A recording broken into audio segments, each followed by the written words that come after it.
네, 안녕하십니까. 홍주식입니다. 자, 드디어 구독자가 1만 명이 되었습니다.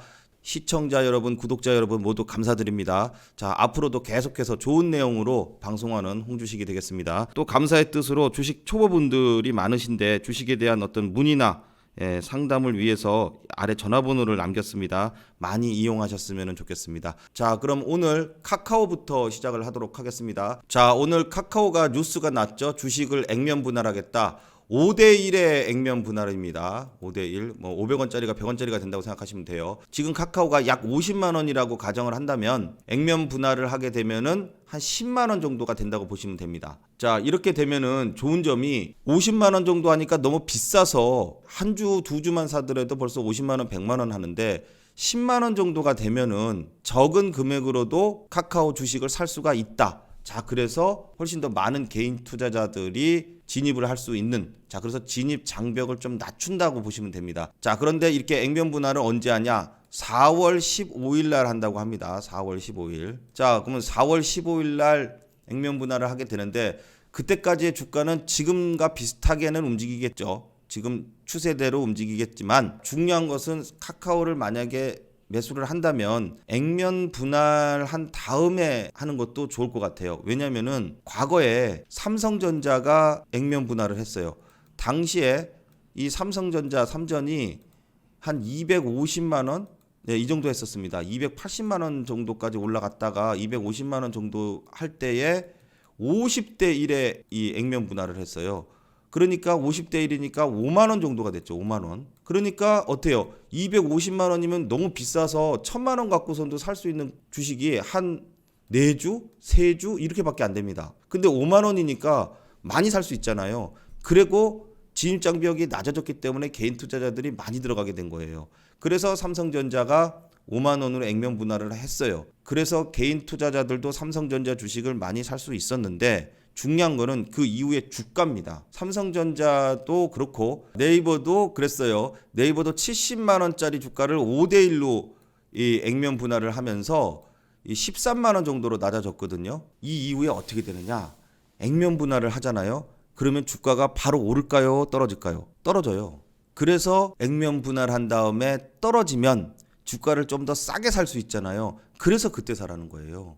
자, 지금 보시는 차트가 삼성전자인데 삼성전자가 2018년 5월 4일 날 50대 1의 액면 분할을 했어요. 그리고 나서 액면 분할하고 나서 주가가 이렇게 밀렸어요. 2018년도에 전 세계 반도체 상황이 좀 안 좋긴 했어요. 카카오 같은 경우에 기존에 100주를 들고 있어요. 100주를 들고 있던 사람이 50만 원에 사서 100주를 들고 있었다고 쳐요. 이게 10만 원이 돼요. 50만 원짜리가 10만 원이 되는데 100주가 그러면은 어떻게 됩니까? 5배가 늘어나니까 500주가 되죠. 자, 이렇게 돼요. 그러면은 100주 갖고 있던 사람들이 500주가 되니까 주식수가 많아진 것처럼 느껴요.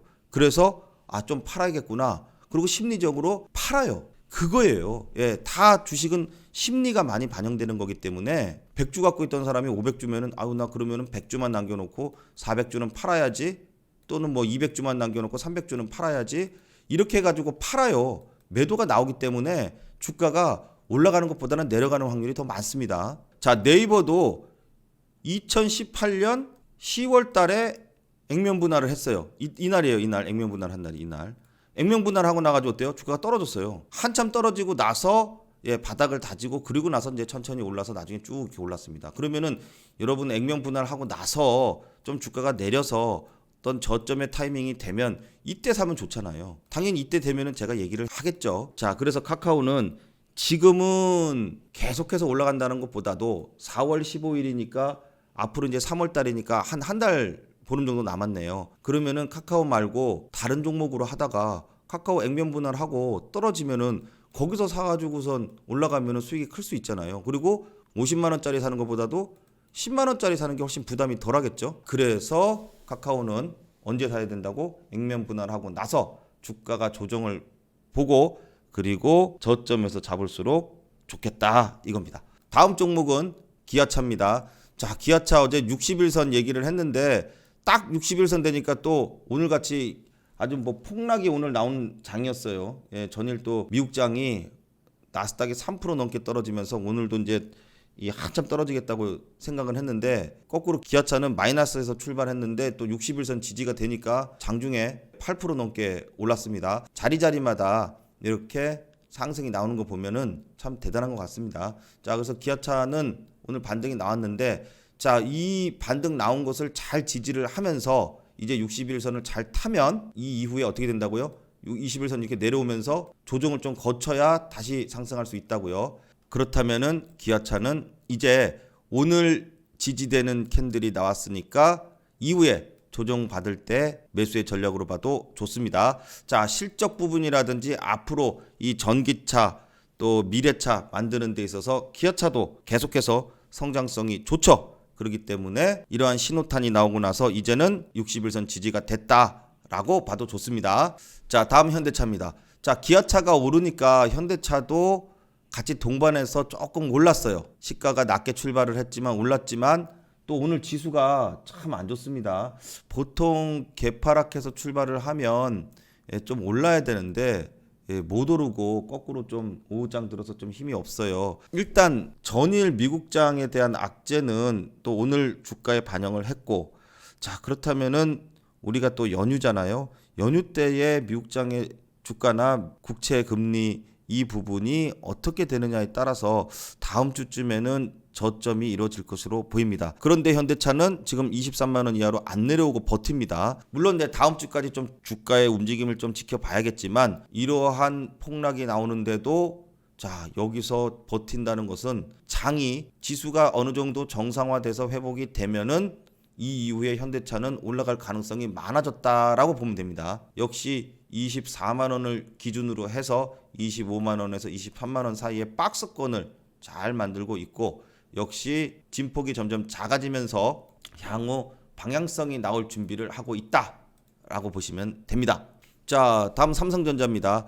자, 전일에 21선 위로 복귀를 해서 아주 멋지다라고 봤는데 지수가 폭락 나오니까 제일 먼저 떨어졌어요. 또 그렇다는 소리는 결국은 이제는 이렇게 박스권을 딱 만들고 있다. 자, 그런데 만약에 또 8만 원대 초반에 오면은 이제는 60일선도 왔고, 자, 만약에 다음 주에 미국장에서 조정이 나와서 삼성전자가 조정이 나온다면, 그렇다면은 그때가 60일선에서 터치를 하고 또 반등 나올 시기가 되지 않을까, 또 이렇게도 볼 수 있겠습니다. 물론 연휴 때 또 미국장에서 좋은 얘기가 나오면 또 안 내려오고 또 올라갈 수는 있지만, 자, 어쨌든 지금 박스권을 삼성전자도 진폭을 줄이면서 잘 만들고 있습니다. 지수가 폭락이 나와도 막 이렇게 떨어지지는 않아요. 지금 역시 삼성전자도 지금 멋지게 버티고 있는 모습을 보여준다라고 보시면 됩니다. 자, 다음 LG화학입니다. 자, LG화학이 지금 이제 이렇게 떨어지고 있습니다. 현대차나 삼성전자하고는 좀 다르죠. 지수가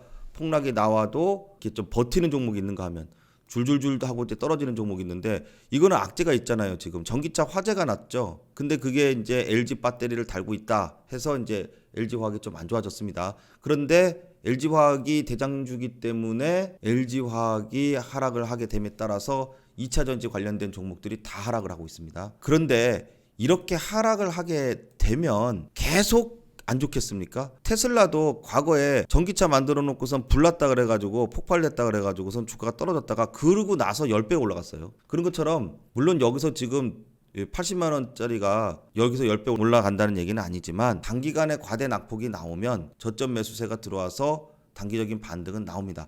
제가 저번에도 말씀드렸듯이 80만 원대 초반 지수가 어느 정도 또 돌리고 받쳐주고, 그 다음에 이 80만 원대에 이 중심선이나 121선이 있어요. 자, 그래서 이 부분이 굉장히 또 저점의 지지 라인입니다. 왜냐하면 지난번에 그 12월 달에 급등하기 전에 마지막에 지지를 받고 갔던 가격대가 80만 원입니다. 그렇기 때문에 80만 원이라는 상징성 있는 가격대를 쉽게 깨지는 않을 겁니다. 그리고 이미 전기차 불이 난 거에 대해서는 악재를 다 반영을 했어요. 자, 그렇다면은 지수가 어느 정도 조정이 나오고 끝난다면은 LG화학도 이제는 반등이 좀 나올 시기가 된다라고 보시면 됩니다. 그런데 LG화학이 반등이 나온다는 것이지 이 이후에 여기서 계속해서 추세 타고서 올라간다는 얘기는 아닙니다. 자, 그래서 삼성 SDI도 보시면은 LG화학이 떨어지니까 삼성 SDI도 떨어져요. 같이 떨어지는데 떨어지는 폭이 삼성 SDI가 LG화학보다는 덜합니다. 지수가 반등이 나오게 되면은 삼성 SDI가 더 많이 올라가겠습니까? LG화학이 더 많이 올라가겠습니까? 삼성 SDI 쪽이 훨씬 더 탄력이 좋게 갈 가능성이 높다고 볼 수 있습니다. 왜냐? 덜 떨어졌으니까. 자, 이제 또 LG전자입니다. LG전자도 역시 이 15만 원대를 지지를 하는 듯 했었는데 어때요? 지수가 폭락이 나오니까 대형주들은 영향을 안 받을 수가 없어요, 오늘. 자, 그래서 일단 15만 원 밑으로 한번 내려왔지만 지수가 정상화되면 15만 원대로 다시 복귀를 해서 15만 원대를 지지를 해주면은 이거는 15만 원을 지지를 하는 겁니다. 순간적으로 지수 때문에 빠졌다가 복귀가 되는가 아니면 이 이후에 추가 하락을 하는가 요거를 지금 봐야 될 시점입니다. 자, 그리고 15만 원대로 복귀를 하게 되면은 자, 이 이후에 어떻게 돼요? 21선 내려오고 있기 때문에 조정받고선 횡보한 다음에 올라타면은 또 올라갈 가능성이 있다. 이렇게 봅니다. 자, 중요한 것은 지수 때문에 빠졌기 때문에 이 이후에 지수 정상화 된 다음에 15만 원을 복귀를 하느냐? 그것도 빨리 복귀해야 돼요. 빨리 복귀를 하느냐? 아니면 15만 원 돌파를 못 하느냐를 지금 상당히 봐야 되는데 제가 볼 때는 복귀를 할 것 같습니다. 자, 그렇기 때문에 15만 원대로 복귀한 다음에 주가 움직임을 보면은 좋을 것 같습니다. 자, 오늘 이렇게 이 장이 참 힘든 장인데 또 주식을 하다 보면은 자, 이렇게 또 조정이 나올 때가 있습니다. 그래야 또 저점에서 매수세가 들어와서 또 주가는 올라갑니다. 자, 항상 계속해서 오를 수는 없습니다. 자, 그거를 꼭 주식하시는 분들은 이해를 하시고 이렇게 떨어졌을 때를 무서워하지 말고 오히려 또 저점의 기회가 왔다. 자, 그렇다면은 나는 어디서 살까? 주식은 항상 공포에 사라는 말이 있습니다. 주가가 막 떨어지면 무섭죠. 그렇지만은 항상 그때가 저점의 매수 타이밍이 오고 있다. 이런 것을 꼭 기억해 두시면 좋을 것 같습니다. 자, 오늘 영상은 여기까지 하겠습니다. 다음 시간에 또 좋은 내용으로 찾아뵙겠습니다. 감사합니다.